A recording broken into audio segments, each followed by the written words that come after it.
ओम परम तत्पाय नारायण गुरुभ्यो नमः। छोटों को प्यार, बड़ों को प्रणाम और दीदी और दोस्तों को जय श्री राम, जय जय श्री राम, जय जय श्री राम। संसार में रहते हुए भी हम संसार के बारे में सोचते हैं, नाम जप के बारे में सोचते तो हैं कि आज कर लेंगे, कल कर लेंगे, लेकिन हम समय नहीं निकाल पाते हैं।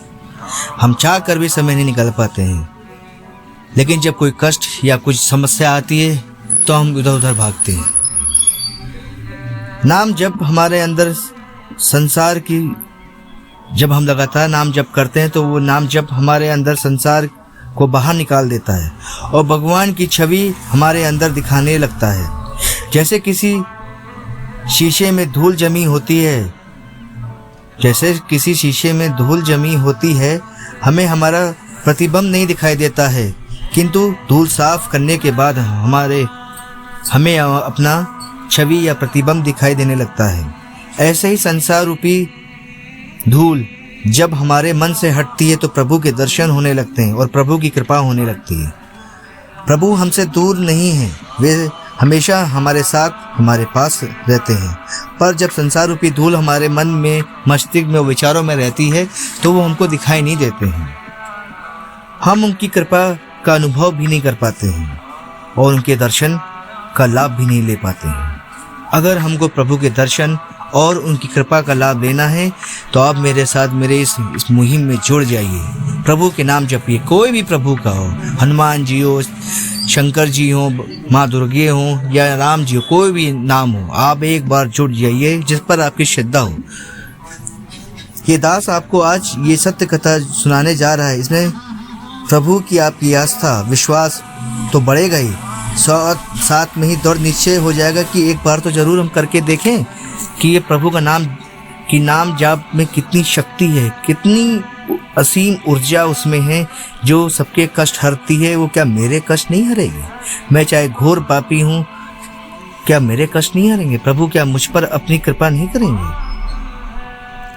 तो जिसने मेरा वीडियो, इस दास का वीडियो शेयर, लाइक, सब्सक्राइब ना किया हो तो कृपया करके शेयर, लाइक, सब्सक्राइब ज़रूर कर लें और बेल आइकन को जरूर बजा दें ताकि उनको नई वीडियो के नोटिफिकेशन जरूर मिलते रहें।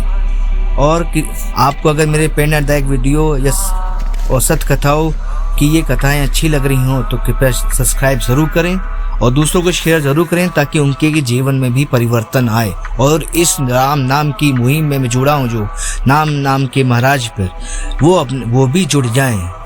पता नहीं आने वाला कल कैसा होगा, क्या होगा, तो क्यों न हम तैयारी पहले से कर लें। प्रभु के नाम के जप की महिमा हम भी तो देखें, क्या है महिमा, कैसे जाने प्रभु की महिमा। तो कृपया आप अपनी आस्था, विश्वास और दृढ़ निश्चय बनाइए और लग जाइए एक कार्य में। कोई भी कैसे भी किसी भी समय कर सकता है। नाम जाप में बहुत शक्ति है और करके तो देखिए। आज की घटना एक रघुवीर जी की है। रघुवीर जी बताते हैं, मेरी उम्र 65 वर्ष है। मैंने अपने जीवन में राम नाम के बहुत से दिव्य चमत्कार देखे हैं और आज मैं उनमें से एक दिव्य चमत्कार के बारे में बताना चाहता हूँ। हमारे पिताजी ने राम नाम की दीक्षा ले रखी थी। वे बहुत ही सात्विक एवं बहुत ही धार्मिक व्यक्ति थे। वो लहसुन प्याज भी नहीं खाते थे। जब मैं 25 वर्ष का था तो उनका देहांत हो गया था। उनके दिए हुए संस्कार आज भी मेरे साथ हैं।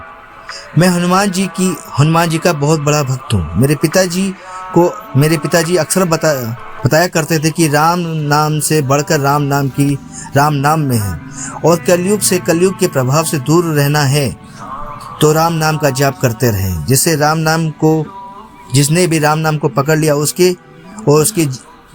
आसपास लोगों का जीवन भी बदल जाता है। जब हम जुड़ेंगे तो हमारे परिवार अपने आप जुड़ जाएगा।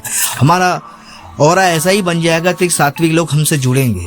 ऐसे ही हमारे परिवर्तन हमारे परिवार में और हमारे अंदर आने ही लगता है। वही हुआ रघुवीर जी के साथ। जब आप भाव और विश्वास के साथ प्रभु के नाम का जाप करते हैं तो नाम जाप आपका ख्याल रखता है। हर समय, हर परिस्थिति आपके साथ रहता है। पिताजी की ये बातें जो रघुवीर जी बता रहे हैं कि मेरे मन में बस गई थी। वे बताते हैं ये घटना जब मैं 17 वर्ष का था तब से मैं प्रभु राम का जाप कर रहा हूँ और प्रभु राम के चमत्कारों का अनुभव ले रहा हूँ और इसको जान भी रहा हूँ कैसे क्या है।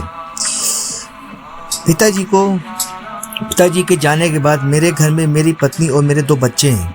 भगवान राम नाम की कृपा से मेरे जीवन में कोई भी कमी नहीं है, सब कुछ अच्छा चल रहा था घर में। पर यह घटना जो है मेरी 28 वर्ष की आयु की है। ये घटना मेरे 28 वर्ष की आयु की है और इस घटना में मुझे एक अनुभव हुआ प्रभु की कृपा का कि मुझ जैसे पापी पर प्रभु ने कृपा कैसे की। मैं बैंक के काम से एक गांव के बाहर शहर मुझे जाना था। वहाँ से जब मैं लौट रहा था तो बहुत अंधेरा हो गया था। बस से उतरने के बाद कुछ दूर पैदल चलना पड़ता था। गांव जाने के लिए मैं पैदल चल रहा था तो मैं राम का निरंतर जाप भी करता जा रहा था। जब गांव के कुछ दूर रह गया था तब 4 लोगों ने, जिनके मुंह में कपड़ा बंधा हुआ था, हाथों में उनके चाकू और लाठी थी, उन चारों ने मुझे चारों तरफ से घेर लिया था और उनमें से एक बोला कि तुम बैंक से पैसा निकालने गए थे, हमको पता है, तुम चुपचाप पैसा निकाल दो नहीं तो तुम्हें मार दूंगा। मेरी समझ में ये नहीं आ रहा था कि मेरी बैंक जाने की बात सिर्फ 3 लोग को पता थी, उनको कैसे पता चली।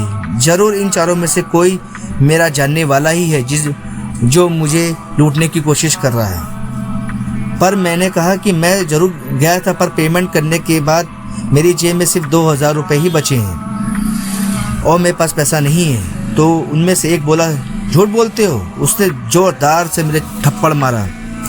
उसने थप्पड़ इतनी जोर का मारा कि मैं ज़मीन पर गिर पड़ा और मन ही मन में प्रभु श्री हनुमान जी से प्रार्थना करने लगा, हे प्रभु मेरी रक्षा करें, मुझे संकट से उबारें। 5 मिनट भी नहीं हुए थे प्रभु से रक्षा करने की, कृपा करने की, प्रभु से प्रार्थना करने की नहीं देरी हुई होगी, उतनी ही देर में एक विशालकाय वानर आया है जिसको मैंने कभी नहीं देखा था। उस वानर को देखते ही उन लोगों की हालत खराब हो गई, वे घबरा गए। जिसने मुझे थप्पड़ मारा था वो वानर उसको गिरा के उसकी छाती पर चढ़ गया और उसके बाल नोच लिए। ये दृश्य देखकर चारों के चारों चिल्ला के भाग खड़े हुए और वो वानर भी चला गया। मैं समझ गया कि प्रभु मेरे प्रभु मेरी रक्षा करने के लिए ही आए थे। अगले दिन सुबह 10 बज रहा था तो मैं अपने गांव के खेत में जा रहा था। तभी गांव का एक व्यक्ति आया और मेरे पास आकर मेरे पैर पकड़कर रोने लगा और मुझे माफ कर दो क्या कर मेरे पैर पकड़ने लगा और बताने लगा कि जो घटना कल घटी थी उन चारों की मंडली में मैं भी था। वो बताने लगा कि वह वानर मेरे सपने में भी आया था और बोला था कि जो तुमने कृत्य किया है, जो गलत काम किया है, तुम कल उसके लिए माफ़ी मांग लेना, नहीं तो मैं तुम्हें मार दूंगा। मुझसे बड़ी गलती हो गई। एक भक्त को मैं लूटने चला था। वह ये कहकर रोने लगा और माफ़ी मांगने लगा। मैंने कहा दोबारा इस तरह का काम बिल्कुल मत करना और मैंने उसे माफ़ कर दिया है। जिसको प्रभु ने माफ़ कर दिया हो, मैं एक तुच्छ व्यक्ति क्या होता हूँ जो उसको मैं माफ़ ना करूँ। मैंने उसको माफ़ कर दिया। प्रभु का नाम लेके मैंने कहा जाओ दोबारा ये काम ना करना। मैं तुरंत हनुमान जी के मंदिर पहुंचा अपने गांव के। प्रभु के सामने नमस्तक होकर मैं प्रभु से कहने लगा, हे प्रभु आप तो बड़े दीन दयालु हैं। ये कहकर काफ़ी देर में रोने लगा। मैं काफ़ी देर रोता रहा। फिर मैंने कहा, प्रभु आप मुझ पापी पर हमेशा अपनी दया और कृपा बनाए रखें। सच में भगवान अपने भक्त के साथ हमेशा रहते हैं। इसका प्रत्यक्ष प्रमाण मेरी ये घटना है जो मेरे साथ घटी है। प्रभु हमेशा अपने भक्त के साथ रहते हैं, बस हमें अपना भाव, अपनी श्रद्धा बनाए रखना है। इसके बाद नाम महाराज की कृपा से मेरे ऊपर कोई भी कष्ट नहीं आया। मेरे 2 बच्चे सरकारी कर्मचारी हैं और मेरा जीवन बहुत बढ़िया चल रहा है। मुझे कोई कष्ट नहीं है प्रभु की कृपा से। प्रभु की कृपा अपने भक्तों पर हमेशा बनी रहती है। देर तो हम लोग करते हैं प्रभु पर आस्था और अपना विश्वास बनाने में। तो आपको ये कथा, सच्ची कथा कैसी लगी? आप कृपया करके आपके जो भी अनुभव हो, सत्य अनुभव हो, आप मेरे जो ईमेल आ रहा है उसमें आप भेज सकते हैं, तो उस पर भी मैं वीडियो बनाऊंगा। और आपसे बात भी करूंगा तो कृपया अपना कॉन्टैक्ट नंबर भी देना ना भूलें। आपसे बात करके पूरा इस पर मैं वीडियो बनाऊँ ताकि लोग और भी जागृत हों, लोग जुड़ें इस मुहिम में, और आपके अनुभव से भी लोगों को अनुभव हो और प्रभु के नाम की महिमा को जाने। आप जिसकी भी पूजा करते हो, चाहे माँ दुर्गे की, माँ काली की, माँ भद्रकाली की, बजरंग बली की या श्री राम जी की, किसका भी नाम आप जपते हो, कृपया अपना जो आपका भी एक्सपीरियंस है वो आप मुझसे शेयर करें। मैं उस पर भी वीडियो बनाऊंगा। जिसको मेरा चैनल अच्छा लगा हो, पवन पुत्र हनुमान को, कृपया इसको लाइक शेयर सब्सक्राइब जरूर कर लें और मेरे साथ बोलें जय श्री राम, श्री राम जय राम जय जय राम, श्री राम जय राम जय जय राम, श्री राम जय राम जय जय राम। धन्यवाद।